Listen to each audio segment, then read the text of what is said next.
I'd like to begin by acknowledging the traditional owners of the land on which we all meet today. I would also like to pay my respects to elders past and present. Good evening, everyone, and welcome. To say this is a special author event would be a huge understatement. Tonight, Casey Cardinia Libraries is extremely excited to welcome world-renowned best-selling author Diana Gabaldon, who will be speaking with us live all the way from Arizona, USA. Diana is the author of the award-winning #1 New York Times best-selling Outlander novels, described as the smartest historical sci-fi adventure romance story ever written. As of January this year, Diana's books are published in 38 languages and sold in 114 countries. The adventure began in 1991 with the classic Outlander novel and has continued through 8 more internationally best-selling novels in the series so far. These books feature the story of Claire Beauchamp, Randall Fraser and Jamie Fraser, and include elements of time travel and lots of real Scottish and American history. The latest novel in Diana's Outlander series of major novels is Go Tell the Bees That I'm Gone, which was first published in the USA, Canada, UK and Germany on November 23rd last year. Bees debuted at #1 on the New York Times list and is also an international bestseller. Other works by Diana include a number of short stories and novellas that are related to her Outlander and Lord John Grey works, such as The Scottish Prisoner. Diana has also written The Outlandish Companion, Volumes 1 and 2, a non-fiction publication which provides details on the settings, background, characters, research and writing of first 8 novels in the Outlander series of novels. Diana Gabaldon holds 3 degrees in science, zoology, marine biology, and a PhD in quantitative behavioural ecology. She was also granted an honorary degree as Doctor of Humane Letters. Diana worked a dozen years as a university professor before beginning to write her first novel, Outlander, in 1989. Through the late 1980s, she wrote scientific articles and textbooks, worked as a contributing editor on Macmillan Encyclopedia of Computers, founded the scientific computation journal Science Software Quarterly, contributed articles to tech magazines such as InfoWorld, and wrote numerous comic book scripts for Walt Disney. Diana is currently writing and doing background research for Book 10 of the Outlander novels, as yet untitled. Diana serves as co-producer and advisor for the popular Outlander TV series. The show is an adaptation of her Outlander series of novels. She has also written the scripts for several episodes and made a cameo appearance in the first season. I'll ask you about that later, Diana. What an extensive and impressive biography. Welcome, Diana Gabaldon, to our live Zoom event. We're delighted to have you with us this evening. There are lots of questions that have been sent through to me from both staff and our attendees, so let's start with those. If we have more time after these questions, I'll open up to the audience. So if you'd like to ask any questions at the end, please put them in the chat if you can, and I will ask Diana for you. If everyone could please keep their microphones off, we turn them off during the interview, that would be really great. We'll start with our staff questions. Diana? All right. So, what initiated your desire to write an historical novel set in Scotland, and how did you begin your Outlander writing journey? Well, actually, I didn't, have a desire to write a novel set in Scotland. I did have a desire to become a novelist. And I said to myself, well, it seems to me that the only way of learning how to do something large, like write a novel, would be actually to write a novel. There's not so much people can tell you that you can't learn, in progress, so to speak. And I had a lot of, I was an academic for 12 years or so. And as you could tell from your recitation of some of my stuff, nobody had ever shown me how to do any of that, comic books or software reviews, or for that matter, doctoral dissertations. I just, tried. And if it didn't look quite right, I poked it till it did. I said, well, I'm assuming that writing a novel must be much the same. And so I'm going to write a novel for practice. I'm going to show anyone. I'm not going to tell anyone what I'm doing. I just want to learn how to write a novel. And then, I could write a real novel and see about getting it published and that sort of thing. So I was just looking for a way to start. And so I said, well, what's the easiest possible kind of book I could write, since this is just for practice and to learn how? And I thought, well, for me, perhaps historical fiction would be the easiest. And that's because I was an academic. I had access to the university library and through them to the entire international library loan system. So, I could pretty much find anything. If it had been printed in a book, I could get it. And so I said, it seems easier to look things up than to make them up. And if I turn out to have no imagination, I can steal things from the historical record, which actually works pretty well. And so I said, fine, historical novel. Where should I set this? Because I have no background in history. I wasn't particularly drawn to any period. And so I was thinking, well, what would be the easiest thing to write? Or, the most dramatic. And I was thinking, well, American Civil War, Venice under the Borgias, there's all kinds of stuff. How would I choose? So I'm sort of casting around amongst the possibilities. And I happened to see a really old Doctor Who rerun on public television. And I imagine being in Australia, you probably are familiar with Doctor Who. Yes, gave me nightmares as a child, but yeah. Oh, some of what you can see, yeah, with the angels. Yes, exactly. Yeah. But as it was, this was one of the really, really old ones. It was Patrick Troughton, the second Doctor. And in this particular show, the Doctor had picked up a young Scotsman from 1745. And this was a young man who appeared in his kilt. I said, well, that's kind of fetching. And I found myself still thinking about this the next day in church. And I said, well, you want to start writing a book. It doesn't really matter where you set it. The important thing is to pick a point and get started. So I said, fine, Scotland, 18th century. So that's where I began, knowing nothing about Scotland or the 18th century and having no plot, no outline, and no characters. Nothing but the rather vague images conjured up by the notion of a man in a kilt. And so that's where I started, essentially. Well, yeah, I have noted that you did your library research. I pictured you also working in public libraries. In a public library, did you use a public library at all? Did I use or a public library? A public library? No, I used any library I could get my hands on. Oh, good. Oh, that's good.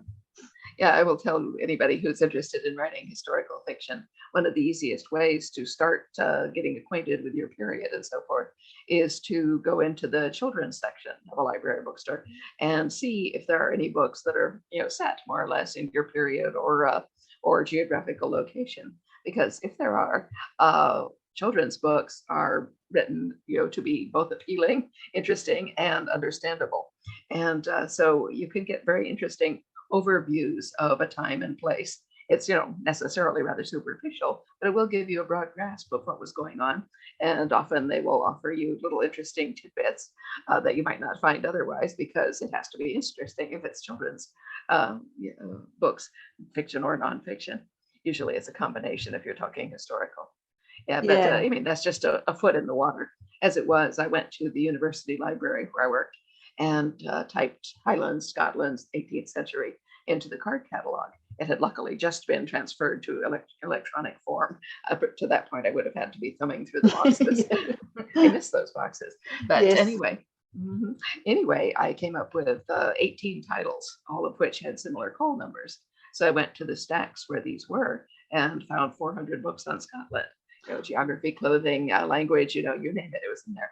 So I tiptoed along and took out anything that looked interesting. Being a faculty member, I was able to take out as many books as I wanted, which translates to as many as I can carry in one go. And I wasn't obliged to give them back until I quit. And then I had to give them all back, which is quite a wrench. Anyway, well, I would have given them back had anyone else wanted them, as it was. Eventually. Demand. Yeah. So anyway, that's where I began with those books. And I began writing immediately because, well, with one thing and another, I won't go into the literary forum, but it was a group of people who liked books that I belonged to. It wasn't a writers group. It was just people who liked books and liked to talk about and to writers and other readers and so forth. And I'd been hanging around. I got into there as a side effect of writing a software review for Byte magazine. But anyway, I found the company congenial, so I had been hanging around there for a year or so before I decided to start writing the book. And I had seen a lot of people in there who were, writing or thinking of writing or whatever, and a number of people who were writing historical fiction, except that they weren't writing it; they were doing research. And I can't tell you how many people I've seen say, "Oh, I'm almost ready to start writing. I've been doing research for 14 years." And I'm thinking, "Oh my God." So sorry, Diana, how soon after you started all this research did you delve into actually getting getting some writing done and starting the novel, the first novel? Oh, instantly, yeah. Instantly, No. yeah. Yeah, before I started doing the research, in fact, as soon as I had picked, that particular period, 18th century Scotland. In fact, the notion struck me in church. And after church, I went out and dug a old shopping list out from under the seat of my car. And that's where I began to write Outlander. It was just a few sentences jotted down, just, a couple of things that I could kind of see in my mind. And so the next day I started actually writing. But I have written a lot of stuff before I started writing Outlander, and much more since. But I knew that you don't think about writing, you write, and then you think about it, or preferably simultaneously. But you have to have a choice, start writing. And so I did, And I don't write in a straight line. I am not a linear thinker, and I don't write with an outline because I have no idea what's going to happen. So I write where I can see things happening.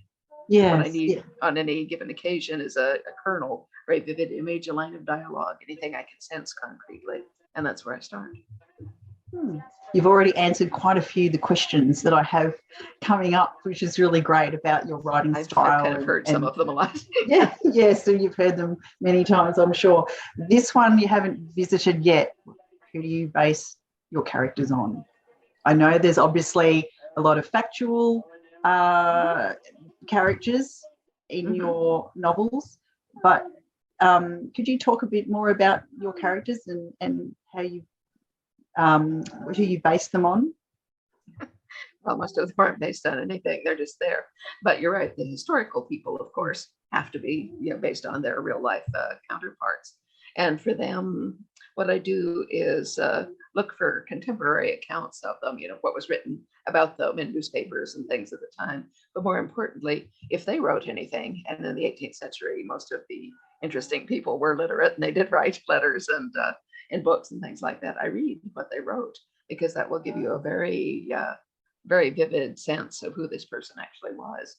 Try Benjamin Franklin for starters. Okay, so speaking about your characters, you have very strong female characters. Was that a personal decision, or did you discover examples of them also in your research? No, I just don't like silly women. Yeah.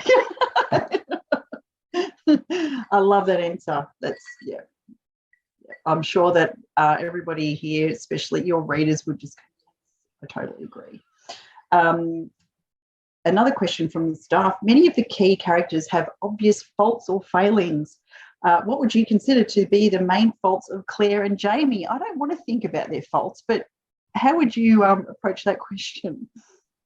Oh, let's see. Well, you can sit there and think about it for a bit, but you judge anyone's character by what they do as well as what they say and so forth. And there's quite a lot of evidence to hand in my large books and so forth. Let's see, both of them are extremely stubborn. Jamie is openly and proudly stubborn. Claire doesn't admit it, but she's just as stubborn as he is. And that was actually a factor for survival in the 18th century. If you were weak-willed, you weren't going to live long. And the stubbornness is a survival characteristic, and it's also a national characteristic to a certain point, both of the English and the Scots. But beyond that, I don't know really. Claire is tenacious, which is different than being stubborn. It means that she will pursue something like the making of penicillin, or that she will not give up on a patient until they are well past death. And occasionally that happens, but she has brought people back, by force of will, essentially, and particularly Jamie, because she's very much in tune with him, and she has a much bigger emotional investment in him. She is not letting him go. And so this is, most of their faults are also their strengths, which is true. I was about to say that. That seems to be the case. Was Claire always going to arrive in 18th century Scotland, or was there another possible option? No, as I say, my original inspiration was 18th century Scotland, so I just went with that. I was still expecting this to be a practice novel. The other thing that I've heard you speak about is when you did get to Scotland, because the first time I remember you've said that you didn't want to, you did all your research in the library because it was your first novel, and you weren't going to say to your husband, well, I'm off to Scotland, I'm going to do some research. Couldn't have afforded it anyway. Yes, you definitely have to, get established, I guess. But when you did get there, how did you find that in relation to what you're already writing and the research that you've done? How did you feel when you got to Scotland? It was in fact very much as I had been expecting it on the basis of research and so forth. It was totally enchanting. There's a great deal of magic in Scotland in the ground and the people and in a number of other places. And if you sit still and let it come to you, it will. Okay, so we've got some audience questions now. Amy has asked, what is your writing routine now like? Now, you've already sort of spoken about your style of writing and that you don't write in a linear fashion. Do you write a set amount of words a day, or do you have a goal each day, or do you just sit down and do it? Do you write at the same place in your house? Well, I do normally write in the same place because it's where my computer is. Back in the day, I had a desktop, as everybody did, so I was going to write anywhere else. As it is now, I have 2 laptops. Right now, I'm on my major work machine, which has just come back from the repair shop. It was accidentally dropped on its head in Canada and had to have the screen replaced. So this is my first full day having it back. It's wonderful. Yeah, it's a huge Alien M51, which has a 17-inch screen, and it's a big gamer's computer. So the graphics are wonderful, and it's very, very fast, which I need because I normally have about 30 screens open at once. And I'm flipping back and forth between this and that. And, I need that. It does not work at all the same way on my little XDS 13, which is my travel laptop. That's okay for, writing in a hotel room overnight, but I can't work full out on that thing. See, as for time, place, etc., I tend to travel a lot. And I normally work at night, whether I'm at home or traveling. Though if it's been a long day traveling, I'll just go to sleep. But normally I would get up around midnight and come up to the office with the dogs, feed them their dinner first, take them out, and then we all come upstairs. They get a treat and I go to work at the Diet Coke. And so it's about 1:36 in the morning, my time. How about that? Yeah, maybe 2. Yeah, I think it's about that. But anyway, it was lucky that I logged in and saw your email, or I would have forgotten all about you. But I didn't, luckily. And so normally I would work until about 4:30 in the morning and then go crawl in bed with my husband. But I like to work in the middle of the night. It's quiet. There's no psychic noise. The phone doesn't ring. There's dogs, wanting to go out and things like that. But otherwise, it's fine. So you do like a bit of silence when you're trying to concentrate on what you're writing? Yeah, I can, in fact, work anywhere under almost any circumstances. Probably the strangest place I have written actual fiction. Well, I've done it on a film set, while I was sitting there, watching the actors, get ready for their next take. I was working on my laptop and wrote part of Go Tell the Bees That I Am Gone on the set and cover and all. But beyond that, I have also written a part of a book while on the floor of the Scottish Parliament during its first day. Oh, wow. in existence. Yes, well, that was an accident. I had been invited by John Mackenzie, the Earl of Cromarty, to come with him to the opening of the Scottish Parliament. Fantastic. So I did. I went and met him there, and we were chatting about everything. It's wonderful. All the Scottish chiefs of the clans were there with their eagle feathers and tartans and full dress, as well as all the other delegates and so forth. So I was chatting and being introduced to people and all that. And finally, people came coming in from the sides and gently shoving people along. So people began to move, and we were just walking along together, still chatting back and forth. And suddenly I realized that I ought to have turned off at some point which I didn't see. And I was on the floor of the monument, so I turned around, to bustle back out. And here was Alex Salmond and his entourage coming in. So I was forced to go and sit down. And they had, luckily, a number of desks that weren't occupied. So I sat down at one. I was carrying my computer, and I opened it and just, acted as though I were taking notes. And after I got bored with the speeches, I started writing. A writer never stops writing. That's good. Yeah. So another question I have is, what are Sam and Katrina like in real life? Oh, they're really nice. Someone's going to ask that question. They're lovely. Yeah, no, they're very lovely. Yeah, I've known Sam since the first day he was cast, essentially, which was nearly, it's been 9 years. Yeah. Yes. And Katrina I met 4 months after that when she was finally cast. He was the first person cast. She was the last person cast. Oh, that's interesting. Yeah, it just worked out that way. But they are both absolutely lovely people. You're involved as a co-producer and advisor in the series. Well, I'm a consultant. I'm not a producer. Consultant, sorry. Yeah, that's right. And how much impact you are allowed, and are you included in the writer's room? To a point, yes. As I am a consultant, I'm not where the writer's room is most of the time, but I have been in it, and they send me everything is basically it. I see all of the scripts, which go through multiple iterations. I have not yet seen a script that didn't go through at least 8 different rewrites before they started filming it, and then they twitch it continuously while it's being filmed, because some things don't work the way they do on a page when they're done in real life. Sometimes an actor simply can't do what you expect them to do, or they have there's always logistic problems. If you, for instance, have a particular setting, maybe they can do that and maybe they can't, in which case you'll have to change the setting immediately and possibly overnight. So I see all of those, and not only the ones I've written, but everybody's. So I'm constantly reading scripts and checking things.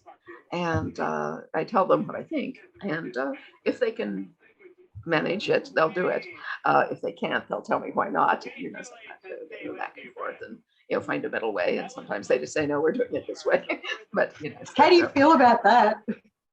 You have to just let it go, or sometimes well it depends. Usually it's not a big deal. Yeah. Once in a while it's a big deal, and that happens rarely, but in that case I will fight.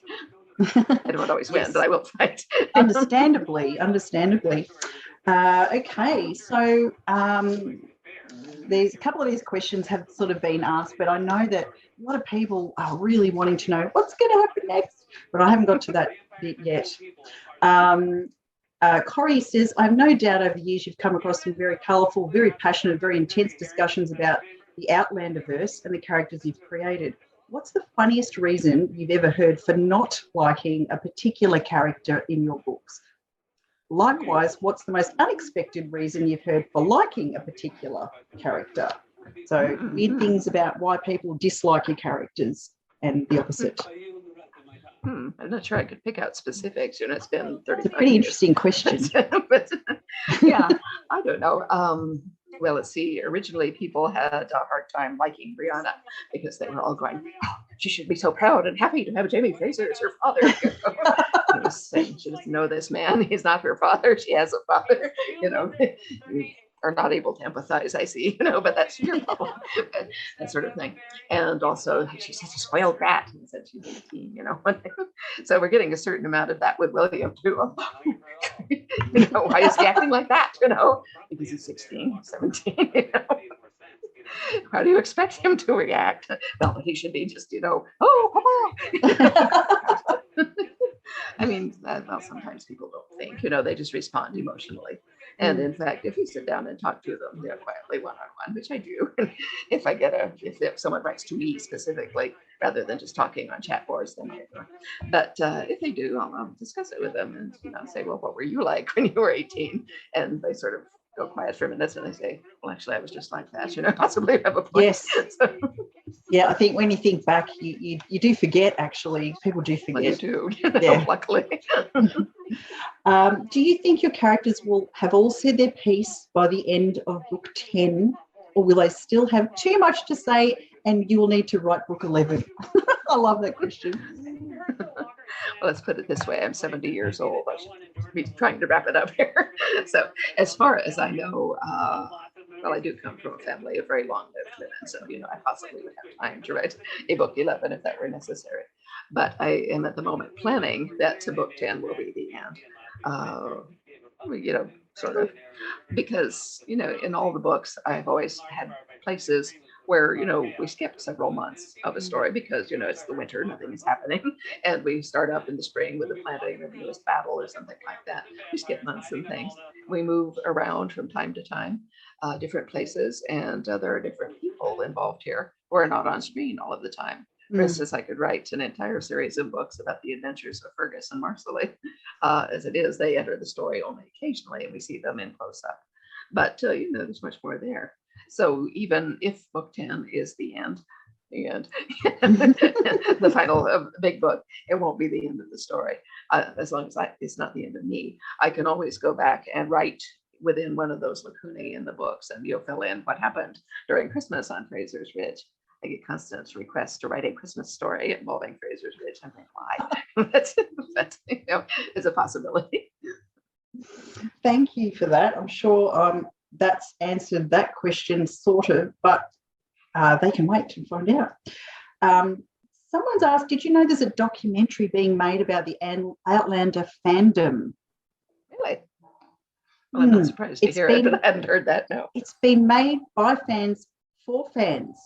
Mm-hmm. Okay, well, that's something both of us need to go and research. Yeah. I haven't, and it says, what are your thoughts about that? Well, really, it's not easy to think about that if you haven't seen it. No, I haven't, but I'm sure it will be great. The fans are very, as a whole, very, very intelligent, educated, and extremely creative. They do absolutely wonderful things that I've seen, both electronically and in terms of craft, sewing, art, whatever.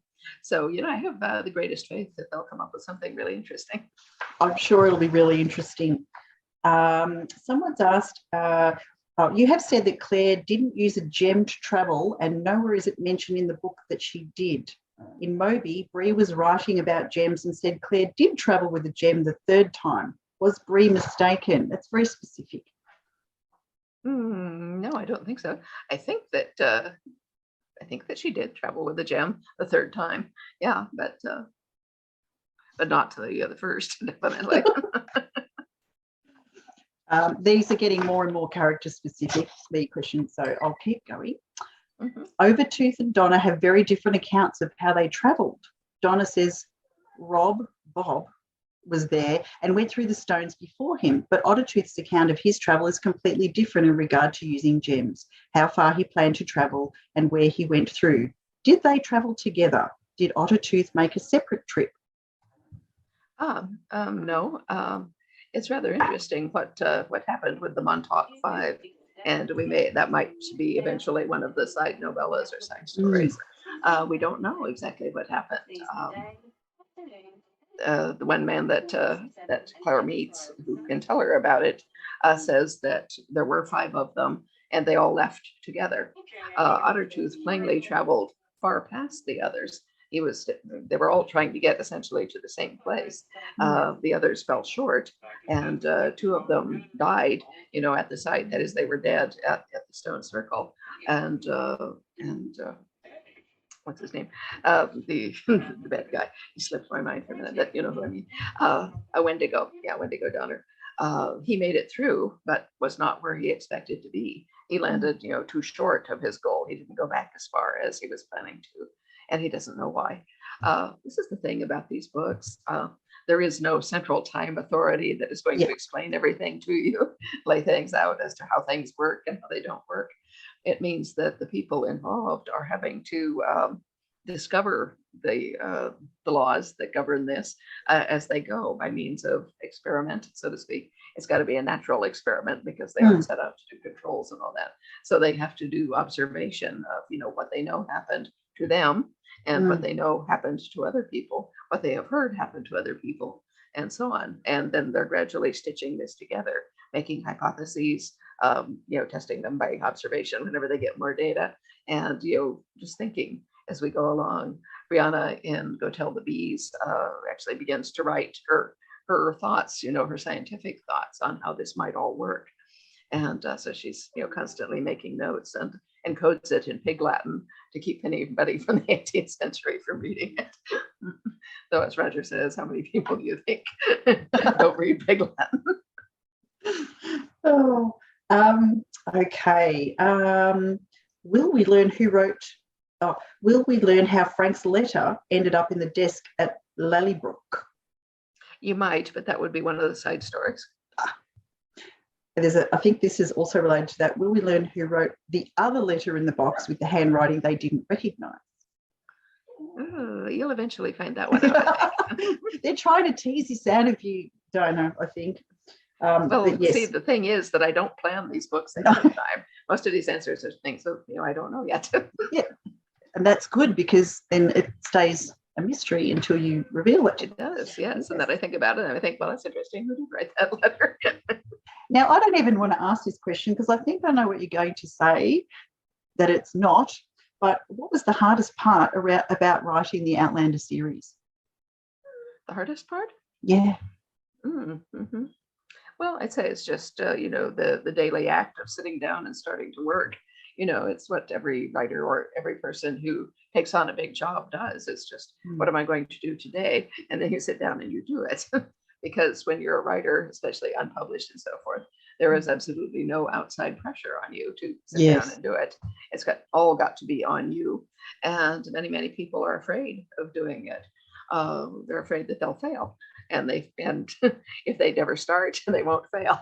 And so they procrastinate and they talk endlessly about what I'm going to write. And they make plans, to go to Spain and research the 13th century and so forth, but they never write a word.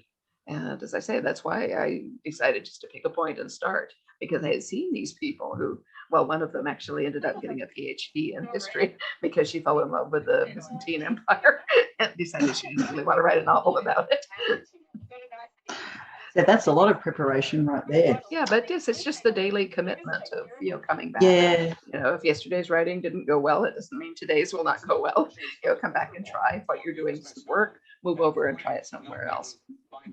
What about the music? Do you have anything to do with the music that has gone alongside the series? Do you have any? Oh. Yeah. Yeah, no, I don't have anything to do with it, but I do know Bear McCreary, who is the composer, who I said, wonderful man, endlessly creative, and he fell in love with Outlander, like all of the other people connected with the show, luckily, and was very excited to do this. There's quite a bit online of him during the first season talking about the instrumentation and his how he chose various themes or various instruments in different scenes during the season. And he's a fascinating person. He's also written many other scores for all kinds of movies and shows. He's prolific and very, very talented. It's beautiful music. I particularly enjoy. I particularly like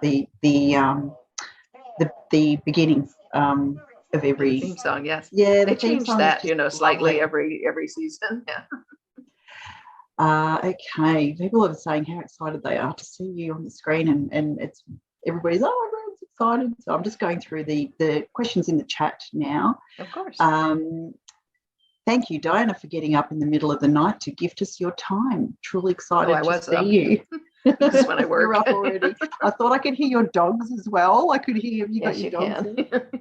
There's the big pest. Dash hounds. Okay.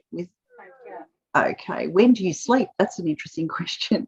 Oh, well, I normally sleep in 2 sections. It's kind of the 18th century way of sleeping back in the day when they did not have electric light at night. Normally people would go to bed at sundown, essentially, when that happened to be, and they would sleep for a certain amount of time. Then you wake up naturally after a few hours. And they would get up then and light a candle, write a letter, read a book for a while, chat with their sleeping partner, have sex, get up, have a snack, etc. But they would mess around for 2 or 3 hours in the middle of the night, then they would go back to bed and sleep until dawn. And that's essentially what I do. Except that I do that sounds like an interesting. That sounds like a wonderful routine. Thank you for that. Well, thank you. Yeah, no, I don't do it from sunset to sundown, owing to the capacity of having electric light, but my husband likes to go to bed early and get up early. So I tuck him in around 9 o'clock or 9:30, and then the dogs and I will go and lie down on the couch, and I'll read for a bit. And if nothing happens, I will fall asleep within 10 minutes or so. And usually nothing happens, and we'll sleep through until about midnight. And I get up, feed the dogs, take them outside, get a Diet Coke, and come upstairs, and then we work until about 4:30. And I close things down and go slide back into bed with my husband for an hour or two before he gets up at night. But it works very well. That's just my natural. Yeah, you got to go with that. So what preparation work or collaborative involvement have you had with Davina Porter? Well, amazing narrator of the audiobooks. Yes. She is amazing. Though unfortunately, she has now retired, and we will find someone else to do book 10 when the time comes. But she's somewhat older than I am, and in fact, sort of came out of retirement to go tell the bees that I am gone, which is very noble of her. Oh, yeah, it was wonderful. But yeah, no, the only involvement I have is occasionally with the Gallic. I will provide her with Gallic phrases, or usually I'll introduce her to the Gallic speaker that I'm working with, so that she can talk to them and get an actual pronunciation, as well as just what it looks like on the page, because Gallic doesn't sound anything like it looks. No, being half Irish, I can appreciate that myself. So a lot of people obviously, either read your print books or listen to the audiobooks. So that was a really, they've said that they love the audio versions, and she's so amazing with her accents and interpretations. So please pass that feedback on to her. I certainly will. Might we get a quick revisit with Master Raymond in book 10? You might. Master Raymond will actually get his own small series of books, assuming I should live so long. But I have begun working on the first book of his, and so we'll see where he came from. Okay, that's good to know. Have you kept the receipts that you wrote your preliminary thoughts on when you started writing? I don't think I did. It was just scrap of paper with 2 or 3 sentences written on it. Yeah. And at that point, I had no reason to think it would be important for anything other than, helping me to remember between on the drive from the church to my house, and whenever I could get back to my computer. As it was, I didn't actually need it because that was embedded in my mind at that point. So, what do you read, Diana, when you get a chance? I read all the time, and I read everything. Let's see what I'm reading right now. Right now, I'm reading something called The 12th Enchantment by David Liss, which is very interesting. It's a sort of supernatural 18th century historical fiction. Let's see, but I do read anything. Let's see, I've got The Border by Don Winslow, and he my pile across the room, but he'd sent me a copy of it, and it's been on my staircase for several months while I was finishing up Bees, so I have a large pile to be read. Let's see, I've got The Starless Crown by Rollins is his last name. His first name is slipped my mind in the middle of the night. And then there's Steve Barry, The Omega Factor. I've got that one. Both those guys are more or less friends of mine, so I tend to read all of their stuff as it comes out, sometimes with some delay. You would have to, wouldn't you? If you don't, they would be a bit annoyed. Haven't you read my books? They're both very prolific writers, so it may be a few months before I get to the next book. Do you usually have a few books on the go at once? Oh, yeah. Yeah. I have a Kindle and the Kindle app on all of my computers and my iPad. So I have a vast Kindle selection. I am addicted to BookBub's daily deals and so forth. So I will frequently buy 2 or 3 books a week there. And sometimes they just kind of pile up because some of them are for reference, and some of them, well, that just looks interesting, but not right now. So I've got probably 1,500 books on my Kindle, about half of them I've read, and so forth. What else? Well, there's research. I've got 2,500 books in my main core research collection here in my office, and then smaller quantities scattered around different places. So I read those, as needed, you might say. They're for reference rather than entertainment. Though some of them are pretty entertaining, especially the 18th century novels. Other than that, I do love hardcover books, tactile books. Mm. They're not always convenient to read when working around the house because I go in and out all the time with the dogs and cooking and things like that. I hate to, spill enchilada sauce on a nice book, but I keep a small select batch of those that I bought recently, and I take those on airplanes. I take one with me for a long airplane trip because I can be left alone for several hours and I get to sit there and read. So that's a glorious experience. Yes, I think everybody can identify with that. I think we've got time for a couple more questions, Diana. Sure. Yes, I'm not in any hurry. Yeah. So we are approaching 8 o'clock, but we've got time for a couple more questions. So will you let us know who the man ghost watching Claire in the window in season 1 is? I thought I knew who that was. I would have thought it was, I thought it was Jamie. Oh, that she sees from the window? Yes, it is Jamie. Yeah, that's what I thought too. Well, there's your answer.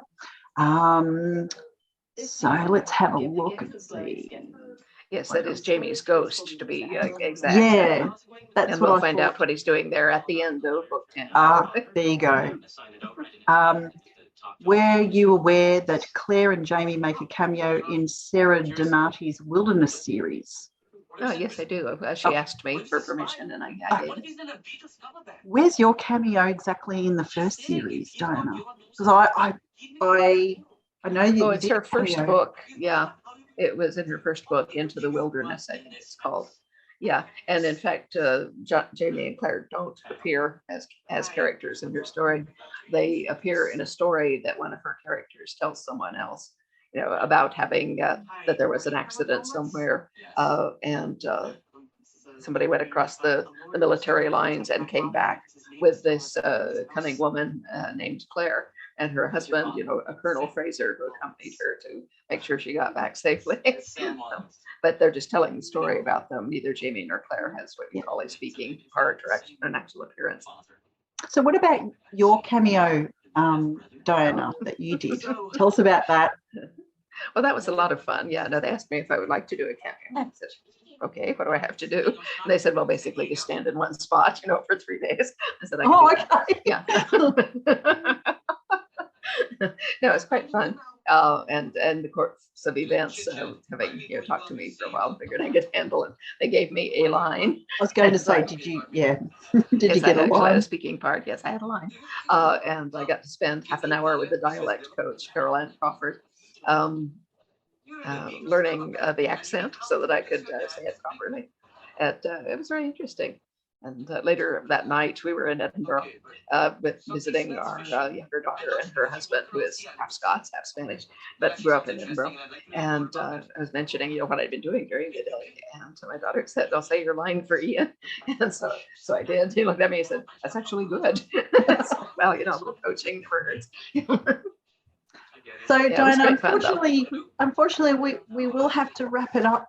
It's been such a pleasure. It's just gone so quickly. It has, yeah. It's been huge fun. Thank you to you for speaking with us all the way from the US. I'm sure pleasure. Everyone's thoroughly enjoyed the unique opportunity that we have to speak with you, and I'm personally very honoured to have had the chance to interview you on behalf of Casey Cardinia Libraries. If anyone's ever delved into your novels hoping to be transported to another place in time, they've chosen the right ones. Reading the Outlander novels is truly immersive and an experience where you can completely lose yourself. And I know I've enjoyed, my experience with Outlander, and it's been wonderful speaking with you. So thank you so much. Well, that's absolutely lovely, and it's been such fun to talk with you this evening. Thanks, Diana. Oh, my pleasure. Thank you. Thank you very much. Yeah, we'll say goodbye, and all right. Good luck with the number 10, and we'll be excited to read that. And so have a lovely Christmas. Oh, and you too. Thank you. Merry Christmas. Bye. Goodbye.